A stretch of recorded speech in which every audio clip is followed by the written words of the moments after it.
बजाय ज़िम्मेदारा करने के मेरा ख्याल है नान पकौड़े बेचने को ज़्यादा पसंद करेंगे।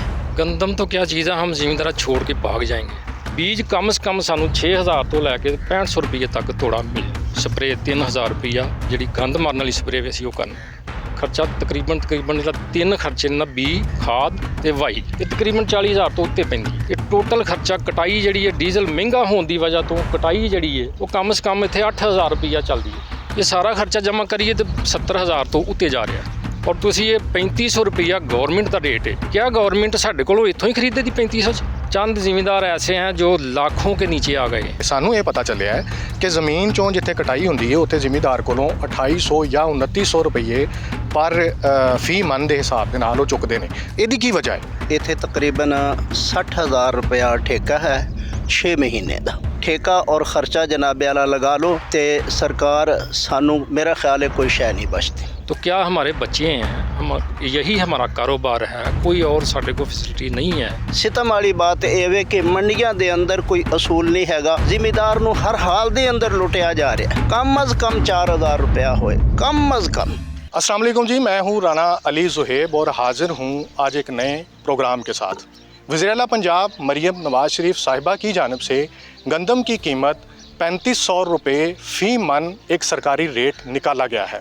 इसके साथ ही उन्होंने ये भी ताकीद की है कि 3500 से कम रेट पे कोई भी शख्स जो है वो ना तो गंदम ख़रीदे और ना ही गंदम फ़रोख्त करे। लेकिन सवाल ये है कि क्या 3500 रुपये फ़ी मन गंदम का जो रेट सरकारी सतह पर निकाला गया है उसके साथ एक जो ज़िम्मेदार है वो चाहे अपनी ज़मीन का मालिक है या वो शख्स जिसने अपनी ज़मीन कुछ एकड़ हिस्से के ऊपर या ठेके के ऊपर लेकर काश्त की है, उसके अखराजात कैसे पूरे होते हैं, इन सब पर गुफ्तगू करने के लिए आज मेरे इस प्रोग्राम में दो ऐसे ज़िम्मेदार मौजूद हैं जिनमें एक वो शख्स है जिसकी अपनी ज़मीन है, जो एक मालिक है, जबकि उसके साथ दूसरा शख्स वो है जिसने अपनी ज़मीन ठेके पर लेकर उस पर गंदम काश्त की हुई है।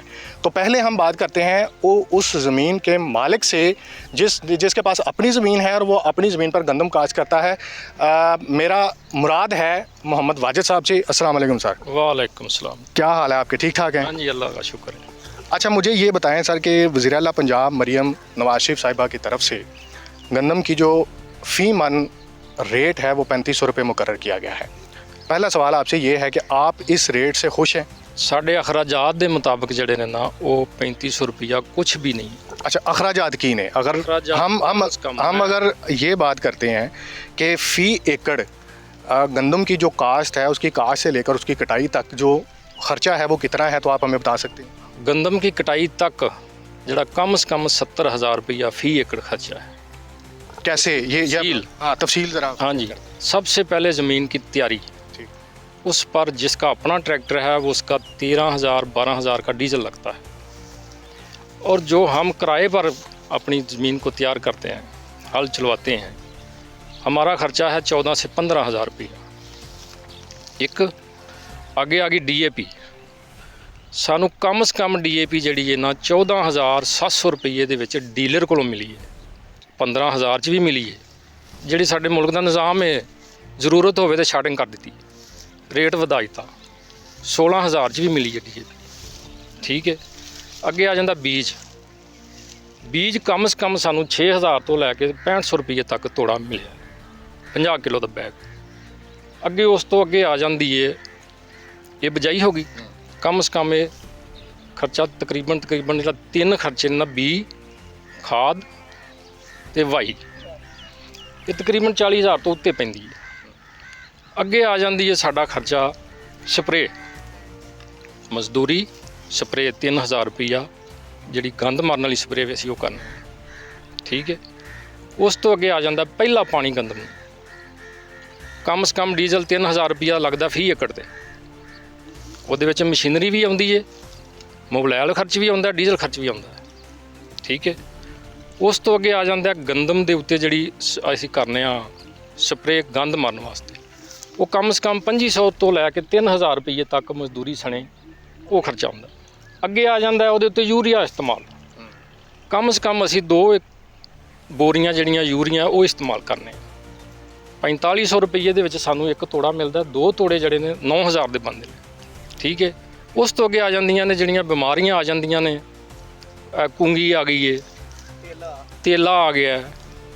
ਇਹ ਕਮ ਸੇ ਕਮ 3 ਸਪਰੇਵਾਂ ਸਾਨੂੰ ਕਰਨੀਆਂ ਪੈਂਦੀਆਂ ਨੇ, 3 ਪਾਣੀ ਦੇਣੇ ਪੈਂਦੇ ਨੇ, ਸਪਰੇਵਾਂ ਕਰਨੀਆਂ ਪੈਂਦੀਆਂ ਨੇ। ਇਹ ਟੋਟਲ ਖਰਚਾ ਕਟਾਈ ਜਿਹੜੀ ਹੈ, ਡੀਜ਼ਲ ਮਹਿੰਗਾ ਹੋਣ ਦੀ ਵਜ੍ਹਾ ਤੋਂ ਕਟਾਈ ਜਿਹੜੀ ਹੈ ਉਹ ਕਮ ਸੇ ਕਮ ਇੱਥੇ 8000 ਰੁਪਈਆ ਚੱਲਦੀ ਹੈ। ਇਹ ਸਾਰਾ ਖਰਚਾ ਜਮ੍ਹਾਂ ਕਰੀਏ ਤੇ 70000 ਤੋਂ ਉੱਤੇ ਜਾ ਰਿਹਾ ਹੈ। ਅੱਗੋਂ ਮੌਸਮੀ ਹਾਲਾਤ ਦੇ ਨਾਲ ਸਾਡੀਆਂ ਜ਼ਮੀਨਾਂ ਜਿਹੜੀਆਂ ਨੇ, ਫਸਲ ਜਿਹੜੇ ਨੇ ਸਾਰੇ ਦੇਖ ਸਕਦੇ ਹੋ ਕਿ ਸਾਰੇ ਬਰਬਾਦ ਪਏ ਨੇ। ਇਹਦੀ ਜਿਹੜੀ ਆਮਦਨ ਹੋਏ ਦੀ ਸਾਨੂੰ ਜ਼ਿਆਦਾ ਤੋਂ ਜ਼ਿਆਦਾ 32 ਮਣ 30 ਮਣ 35 ਮਣ ਔਸਤ ਜਿਹੜੀ ਹੈ ਨਾ, ਚੰਗੀ ਮੰਦੀ ਪਾ ਕੇ ਤੇ ਇਹ ਪੈਂਦੀ ਹੈ ਪਈ। ਔਰ ਤੁਸੀਂ ਇਹ 3500 ਰੁਪਈਆ ਗੌਰਮੈਂਟ ਦਾ ਰੇਟ ਹੈ, ਕਿਆ ਗੌਰਮੈਂਟ ਸਾਡੇ ਕੋਲੋਂ ਇੱਥੋਂ ਹੀ ਖਰੀਦੇ ਦੀ 3500 'ਚ? ਅਸਲ ਅਗਲਾ ਸਵਾਲ ਮੇਰਾ ਇਹ ਸੀ ਕਿ ਜਿਸ ਤਰ੍ਹਾਂ ਤੁਸੀਂ ਇਹ ਦੱਸਿਆ ਕਿ 60 ਤੋਂ 70000 ਰੁਪਇਆ 1 ਏਕੜ ਜ਼ਮੀਨ ਦਾ ਖਰਚਾ ਆ ਰਿਹਾ ਹੈ, ਹਾਂਜੀ, ਉਹਦੀ ਕਾਸ਼ਤ ਤੋਂ ਲੈ ਕੇ ਉਹਦੀ ਕਟਾਈ ਤੱਕ। ਕਟਾਈ ਦਾ। ਅੱਛਾ, ਉਸ ਤੋਂ ਬਾਅਦ ਕਿਆ ਇੱਥੇ ਜਿਹੜੀ ਜ਼ਮੀਨ ਹੈ ਜਿੱਥੇ ਅਸੀਂ ਇਸ ਟਾਈਮ ਮੌਜੂਦ ਹਾਂ, ਇਹਦੀ ਐਵਰੇਜ ਜਿਹੜੀ ਹੈ ਉਹ ਫੀ ਏਕੜ ਕਿੰਨੇ ਮਣ ਨਿਕਲਦੀ? ਜਿਹੜੀ ਚੰਗੀ ਕਣਕ ਜਿਹੜੀ ਅੱਛੀ ਫਸਲ ਹੈ ਉਹ 40 ਮਣ ਤੱਕ ਹੋਏ ਦੀ ਔਸਤ ਪਾਈਏ ਤੇ 35 ਮਣ 30 ਤੋਂ 35 ਮਣ ਦੇ ਅੰਦਰ ਬਾਹਰ ਇੱਥੇ ਹੀ ਹੈ। ਕਿਉਂਕਿ ਕੁਝ ਕਟਾਈਆਂ ਹੋਈਆਂ ਨੇ ਜਿਨ੍ਹਾਂ ਦਾ ਵਜ਼ਨ ਹੋ ਗਿਆ ਹੈ, ਉਹ 28 ਮਣ ਵੀ ਨਿਕਲੀ ਹੈ, ਉਹ 30 ਮਣ ਵੀ ਨਿਕਲੀ ਹੈ, 32 ਮਣ ਵੀ ਨਿਕਲੀ ਹੈ। ਇਸ ਤੋਂ ਉੱਤੇ ਫਿਲਹਾਲ ਹਜੇ ਸਾਡੇ ਇੱਥੇ ਨਹੀਂ ਗਈ। ਅੱਛਾ, ਤੁਸੀਂ ਗੱਲ ਕੀਤੀ ਹੈ ਕਿ ਜਿਹੜਾ 3500 ਰੇਟ ਗਵਰਨਮੈਂਟ ਨੇ ਕੱਢਿਆ ਹੈ ਫੀ ਮਨ, ਕਿਆ ਜਿਹੜੇ ਵਪਾਰੀ ਹਜ਼ਰਾਤ ਨੇ ਉਹ ਤੁਹਾਡੇ ਕੋਲੋਂ ਇੱਥੋਂ ਜ਼ਮੀਨ ਤੋਂ ਜਿੱਥੇ ਤੁਹਾਡੀ ਕਟਾਈ ਹੁੰਦੀ ਹੈ, ਕਿਆ ਉੱਥੋਂ ਹੀ ਉਹ 3500 'ਚ ਚੁੱਕਦੇ ਨੇ ਜਾਂ ਇੱਥੇ ਰੇਟ ਘੱਟ ਕਿਉਂ ਹੋਵੇ? ਸਾਨੂੰ ਇਹ ਪਤਾ ਚੱਲਿਆ ਹੈ ਕਿ ਜ਼ਮੀਨ 'ਚੋਂ ਜਿੱਥੇ ਕਟਾਈ ਹੁੰਦੀ ਹੈ ਉੱਥੇ ਜ਼ਿਮੀਂਦਾਰ ਕੋਲੋਂ 2800 ਜਾਂ 2900 ਰੁਪਏ ਪਰ ਫੀ ਮਨ ਦੇ ਹਿਸਾਬ ਦੇ ਨਾਲ ਉਹ ਚੁੱਕਦੇ ਨੇ। ਇਹਦੀ ਕੀ ਵਜ੍ਹਾ ਹੈ? ਇਹਦੀ ਵਜ੍ਹਾ ਹੈ ਕਿ ਜਿਸ ਵਪਾਰੀ ਨੇ ਵੀ ਇੱਥੋਂ ਖਰੀਦ ਕੇ ਖੜਨੀ ਹੈ, ਗਵਰਨਮੈਂਟ ਸੈਂਟਰ ਹੈ ਜਾਂ ਕੋਈ ਖਰੀਦਦਾਰ ਦੀ ਸੈਂਟਰ ਹੈ, ਉੱਥੋਂ ਤੱਕ ਜਾਣ ਦਾ ਕਿਰਾਇਆ ਕਿੰਨਾ ਪੈਂਦਾ ਪਿਆ। ਹਰ ਜ਼ਿਮੀਂਦਾਰ ਕੋਲੋਂ ਟਰਾਲੀ ਟਰੈਕਟਰ ਆਪਣਾ ਕੋਈ ਵਸਾਇਲ ਹਰ ਇੱਕ ਕੋ ਨਹੀਂ ਹੈ, ਤੇ ਜਿਹਨੇ ਵੀ ਖਰੀਦਣੀ ਹੈ ਉਹਨੇ ਜਾ ਕੇ ਦੇਣੀ, ਉਹਨੂੰ ਕਿਰਾਇਆ ਪੈਂਦਾ, ਖਰਚਾ ਪੈਂਦਾ। ਉਹ ਇਸ ਵਜ੍ਹਾ ਤੋਂ 3000 ਜਾਂ 3100 ਜਾਂ 3200 'ਚ ਇੱਥੇ ਖਰੀਦੇਗਾ ਤੇ ਅੱਗੇ ਜਾ ਕੇ 3500 'ਚ ਦੇਗਾ ਨਾ। ਤੁਸੀਂ ਆਪ ਸਿਆਣੇ ਹੋ, ਇੱਥੋਂ ਥੋੜਾ ਕਿਤੇ ਥੋੜਾ ਜਿਹਾ ਵੀ ਉਠਾ ਕੇ ਖੜੋ ਉਹਦਾ ਕਿਰਾਇਆ ਪੈਂਦਾ, ਉਹਦੀ ਮਜ਼ਦੂਰੀ ਪੈਂਦੀ ਹੈ। ਅਗਰ ਉਹ 3500 'ਚ ਇੱਥੋਂ ਲੈਗਾ ਤੇ ਅੱਗੇ ਜਾ ਕੇ 3500 'ਚ ਦੇਗਾ ਤੇ ਉਹਨੂੰ ਕੀ ਤਕਲੀਫ ਹੈ ਐਸਾ ਕਾਰੋਬਾਰ ਕਰਨ ਦੀ ਨੁਕਸਾਨ ਵਾਲਾ? ਤੇ ਇਹਦੇ ਵਿੱਚ ਹੱਲ ਕੀ ਇਹਦਾ? ਇਹਦਾ ਹੱਲ ਇਹ ਵੇ ਕਿ ਕੁਛ ਤੇ ਜ਼ਿਮੀਂਦਾਰਾਂ ਨੂੰ ਨੁਕਸਾਨ ਹੋਇਆ ਬਾਰਿਸ਼ਾਂ ਦੀ ਵਜ੍ਹਾ ਤੋਂ, ਤੇ ਮਿਹਰਬਾਨੀ ਹੈ ਸਾਡੀ ਮਰੀਮ ਨਵਾਜ਼ ਸਾਹਿਬ ਦੀ, ਹਕੂਮਤ ਦੀ, ਕਿ ਇਹਦਾ ਰੇਟ ਅਪ ਕੀਤਾ ਜਾਏ। ਇਹ ਕਮ ਸੇ ਕਮ ਰੇਟ ਜਿਹੜਾ ਨਾ 4000 ਰੁਪਈਆ ਹੋਣਾ ਚਾਹੀਦਾ। ਔਰ ਇਹਦਾ ਕੋਈ ਵਸਾਇਲ ਐਸਾ ਹੋਣਾ ਚਾਹੀਦਾ ਕਿ ਜਿਹੜੇ ਖਰੀਦਦਾਰ ਨੇ ਉਹ ਸਾਡੇ ਮਾੜਿਆਂ ਲੋਕਾਂ ਕੋਲੋਂ, ਛੋਟੇ ਜ਼ਿਮੀਂਦਾਰਾਂ ਦੇ ਕੋਲੋਂ ਗੰਦਮ ਜਿਹੜੀ ਉਹ ਇਹਨਾਂ ਜ਼ਮੀਨਾਂ ਦੇ ਵਿੱਚੋਂ ਉਠਾਉਣ।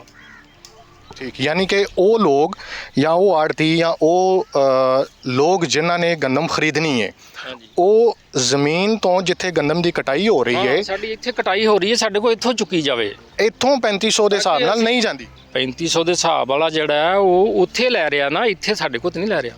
ਠੀਕ, ਤਾਂ ਅਗਰ ਤੁਹਾਡੀ ਗੱਲ ਤੋਂ ਮੈਂ ਇਹ ਸਮਝਿਆ ਵਾਂ ਕਿ ਜ਼ਿਮੀਂਦਾਰ ਨੂੰ 3500 ਤੇ ਸਿਰਫ ਇੱਕ ਸਰਕਾਰੀ ਸਤ੍ਹਾ ਤੇ ਉਸ ਸੈਂਟਰ ਤੇ ਅਗਰ ਲੈ ਕੇ ਜਾਂਦਾ ਤੇ ਫਿਰ ਮਿਲੇਗਾ, ਅਦਰਵਾਈਜ਼ ਉਹਨੂੰ ਮੌਕੇ ਤੇ ਜਿੱਥੇ ਉਹਦੀ ਗੰਦਮ ਜਾਂ ਫਸਲ ਮੌਜੂਦ ਹੈ ਉੱਥੇ ਉਹਨੂੰ 3500 रेट नहीं मिलता।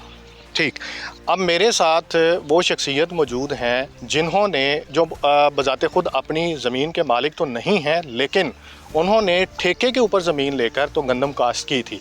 3500 रुपया फ़ी मन के हिसाब से जो सरकारी रेट मुकर्रर किया गया है, उसके ऊपर आज हम उनसे ये जानने की कोशिश करते हैं कि इस गंदम की काश्त पर जो अखराजात आते हैं उनके साथ साथ एक फ़सल का ठेका ये कितना अदा करते हैं और वो उस ठेके को क्या ये 3500 रुपये फ़ी मन गंदम की जो एक सरकारी रकम या सरकारी रेट मुकर्रर किया गया है उसमें वो पूरा कर लेते हैं। अस्सलाम वालेकुम सर, बहुत शुक्रिया आपके वक्त का।